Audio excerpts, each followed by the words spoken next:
做多一題啦。sin 225度係幾多？sin 225度即係咧喺 positive x-axis 嗰度逆時針量度225度。嗱，咁大家睇到咧，由0度一路去到呢度咧90度，再去咧180度咯喎，咁再加啲嘢嚇，就係225度啦。咁就由 O 咧連到去呢個咁嘅角度啦，連到去嗰個圓周嗰度 cut 到個 P 點。咁所謂 sin 225度咧，其實就等於 P 點嘅 y 坐標 y coordinate of P。咁 P 點嘅 y 坐標點樣去尋求出嚟咧？咁樣咁大家可以即係透過一啲直角三角形幫手嘅。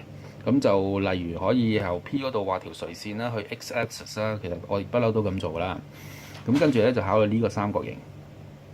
呢個三角形咧，呢個長度啊講緊，譬如我當佢做 B 咁樣。咁而咧呢個三角形嘅資料好齊嘅咯喎，斜邊係一個單位，呢個長度係 B。咁而呢個角咧，呢個角度咧就係225度減翻180度，即係45度嚟。咁所以呢個三角形個直角三角嘅資料好齊全喎，揾到個 B 嘅咯喎。咁所以咧，我哋睇下可以用 sin 45度咧，就可以得到個 B 啦，就係對邊 B over 斜邊1。所以嗰個 B 咧就係sin 45度，即係1 over 開方2嘅。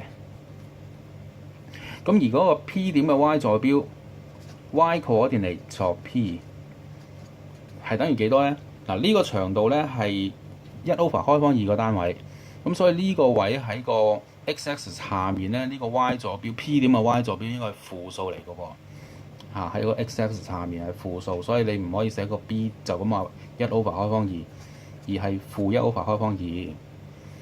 換句話說咧 ，sin 225度即係等於 P 點嘅 y 坐標，亦即係等於負1 over 開方2啦。